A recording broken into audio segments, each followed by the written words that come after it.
Good afternoon, one and all. It is Tuesday, which is a very unusual day for me to be streaming, but this is a different approach once again, because there's drops, so why not do that? Welcome on in, one and all. Hope you're doing well today. I did see in the chat there, if only the Duke was watching the last VOD and got pulled into here. Didn't know it did that. Yeah, I didn't know it did that either. I thought if you were watching a VOD, you'd just be watching a VOD. So, apologies for the kidnapping there, but welcoming in all the same. I suppose if you're gonna have a VOD, might as well have the live stuff too, right? I guess. Be nice if Twitch asks you permission, but you know, a small indie company. Small indie company. 8-way undertone. Welcome on in. Kenji, I love the YouTube videos. Hope you enjoy the streams just as much as well. Thank you very much. Atlas, Kenlis Loki arc. Yeah. Cam off today. This is an impromptu stream. It's very much a hang on, wait. So I'm about to get on to testing these frames. I've done all the admin and bits and pieces for the very slow start to the day. Might as well share the testing with all y'all as well, but it means I've done absolutely zero camera prep, so rather than waste time on that, we're just getting into it. You know what I look like. You know I'm here. It's fine. Excuse me. The goat? No Oberon today. No Oberon today. But indeed, welcome in everyone, and yes indeed, drops are running, so you can grab those as they happen. I suppose this does mean, yes, Petra, sorry, I should turn off the light redemption, considering you can't even see the lights. So yeah. In the YouTube experience of no cam? Pretty much, but still with the not YouTube level of completely unscripted. The big old gaps between sentences, his brain processes. Wait, what do I do now? Now, and so with that in mind, Sirius and Orion, I hope at this point D are done with designing the frames. To be quite honest with you, I've polled before now, and people do prefer that I cover things ASAP, and I would like to cover them ASAP, but there is still the issue of, you know, putting out a video that ends up being incorrect 5 minutes later. The number of times we've had that is painful. Why is Orion a bow? That's got to be an Avara glitch. I just switched off of Avara. Yeah. Yep, there it is. So if I switch to Avara, does that make the bow not a bow? Nope, the bow becomes a bow. Okay. And that's how we make Orion into a bow. Got it. Well, we may not have found Orion's bells, but we found Orion's bow. And with that, 60 of you are now going to click off because that was a terrible pun. A bonus stream on 11th month sub. I'll consider it a month-iversary gift. Yeah, we'll take that, Logrin. Absolutely, we'll take that. Thank you very much for the 11 months of support on the channel here. Much appreciated. And I hope you are doing well today, Logrin. Is this a new frame? These are the new frames, yes. So we got Sirius and we got Orion. I've done a little bit of fiddling with stats so far, but the main thing that we can note is that at a quick glance here, we can see that Sirius has a whopping 160 armor to Orion's 300. And even 300 is, well, not a lot. So in terms of their hit point tanking, health is not a great one. Despite where health stats may be at, health is just not a great one. If anything, look at this. I think, unless I've got some modding on here I didn't notice. Yeah, no. Despite the armor going up, the health goes down. Am I seeing that right? Yeah, I am seeing that right. The one with more armor has lower hit points in both health and shields. Yeah, go figure on that. You've not seen Orion and Sirius? Is it like Equinox? Sure. It's like Equinox.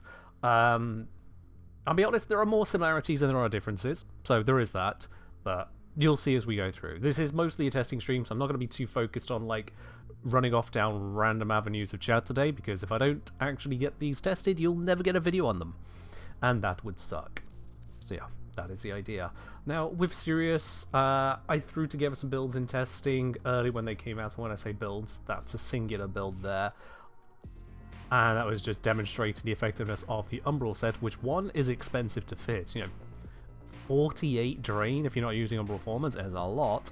And the real result, not even 1300 health, not even 900 armor. That just doesn't feel worth it. That just doesn't feel worth it. Yeah, we've got, what's that, damage reduction? 73.7%. 73.7. We, as a community, had a go at DE over Eurydice release because Eurydice damage reduction ability was 75%, and so they buffed it to 90%.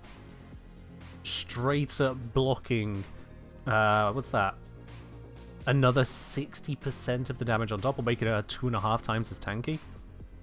So yeah, this full Umbral, not even reaching 75, is not a good feeling. Not a good feeling. When you consider that with no Umbral at all, you're already at 50%. So you don't even double the effective resistance. Full Umbral doesn't double the effective resistance, going from 50% tank to 73.7% tank. That's just not it. Yeah. Could say Light Judgment adds more DR. Light Judgment, Light Judgment, Light Judgment, Light Judgment. That's gonna be a serious thing. Light Sanctuary, perhaps, do you mean? Which, yes, it adds damage reduction, but that is damage reduction independent of armor. That's completely separate. The point is that if you've got 50% damage reduction with no modding, and 73.7% with the most expensive modding we can find, that's just not good enough. That's just not good enough. Enough armor for persistence? Barely. Barely enough for it. You get hit by a single corrosive or heat proc, you are screwed. Not to mention, you know, magnetic procs. So that's 3 different procs which can just turn off your persistence on a frame that isn't really well known for maintaining said protection. You get status cleanse when you swap twin? You do. You also get overall just damage immunity. You've also got a astral shell ability which just straight up redirects the damage, and you've already got access to Sirius's Light Sanctuary, which also includes a self-revive in it, and then there's Shield Gate, and then there's the, I think you get immunity during Celestial Clash? I'll have to double check on that there. Point is, there's so many other features that rather than utilizing the Umbral set, which is the most expensive mod set in the entire game, we could just not do that, and be missing out on all of nothing. Quite honestly, by spending these slots and spending this capacity, you just can't do other stuff in the process. Opportunity cost is a cost. So, to hell with that. To absolute hell with that. So yeah. You feel like these guys are going to need mandatory augments? Well, there aren't any augments just yet, so I can only judge them as and how they exist. Which is, well, what we got to process. In terms of abilities, Gravitic Slash, that 67.5 degree angle, I need to double check, is that angle either side of your aim, or is that total angle? If you think of it like on a clock, 60 degrees on a clock is going from 12 o'clock to 2 o'clock, okay? So let's just call this 60 degrees for simplicity. 67.5 is not much more. Is this going from 12 o'clock dead ahead where you're looking to 1 o'clock and 11 o'clock, because that'll be about 60 degrees, or is it going from 12 o'clock as your aim, covering from 10 till 2, covering about 60 degrees to the left and to the right? The fastest way to answer that is honestly to just look at the wiki, because someone else is going to have already had that question and written an answer, and I hope they've had a good reason to write it. What does wiki claimeth on this? Has miscellaneous angle...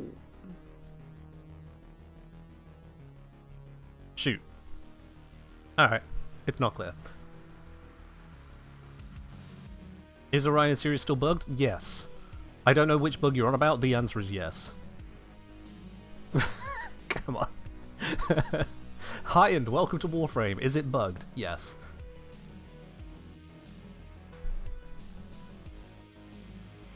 Yeah, let's see if I can get a quick little vibe on that swing there. Oh, I've hit a standing cap at some point. My bad. Let me just quickly fix that. Let's grab relic packs because I still haven't done the Styanax stuff. Beautiful. Burn this lot as well.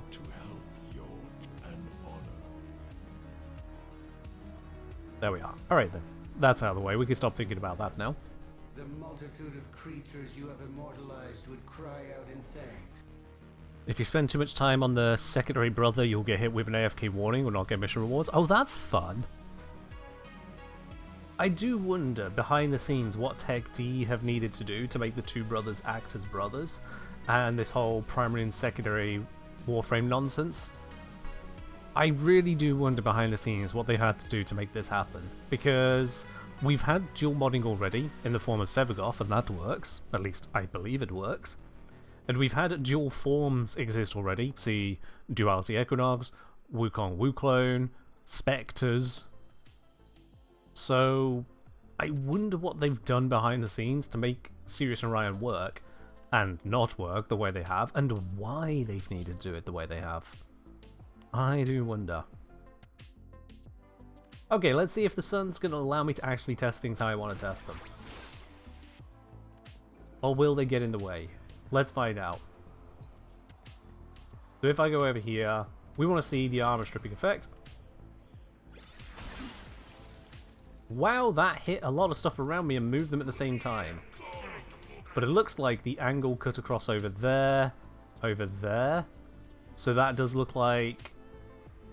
Yeah, that looks like 60 degrees left and right, doesn't it? That is about a 10 till 2, rather than 11 till 1 kind of spread. The slight close burst AoE throws it off a little bit there, but... Yeah, if I stand like right up against this one, that over there is basically 90 degrees, but that there, that's definitely not 30 degrees from front. And it still hits them. So yeah, this has to be 67.2 up to aim, and then, sorry, 67.5 up to aim, and then 67.5 out the other way. I don't see any other way of looking at this. The only other thing is if I'm perhaps just too close in general, which, well, we can verify that as well. If I stand right up against this one, am I able to just walk through you? What the hell?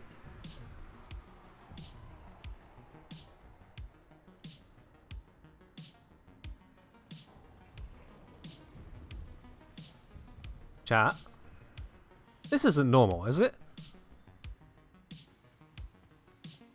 Angle scaling ability range? It doesn't. We can see right there, I've got masses upon masses of range. Angle is unaffected.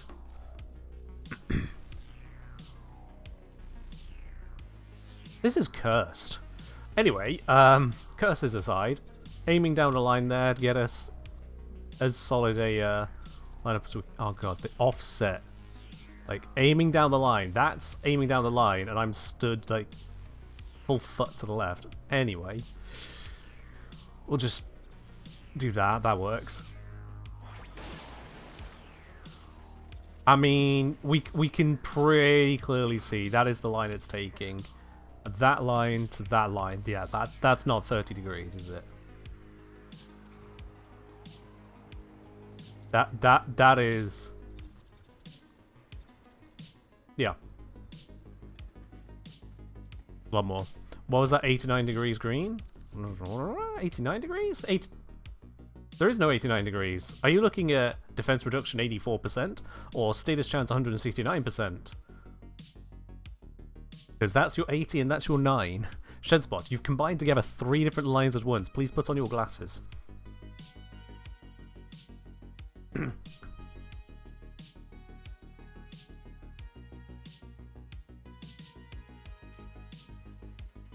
Alright, now, something I want to test real quickly.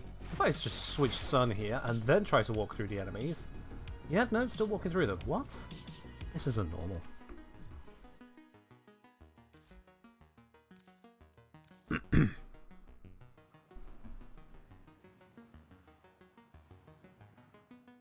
I didn't need to go all the way back to here, but whatever. Yeah. Let's just... Bop, bop, bop, bop, bop. You are a true Should have just gone back to relay, but that's on me. Where would the sanctuary be without you? We'll just load a different simulacrum and try stuff again. I'll be fine. Ballroom sim.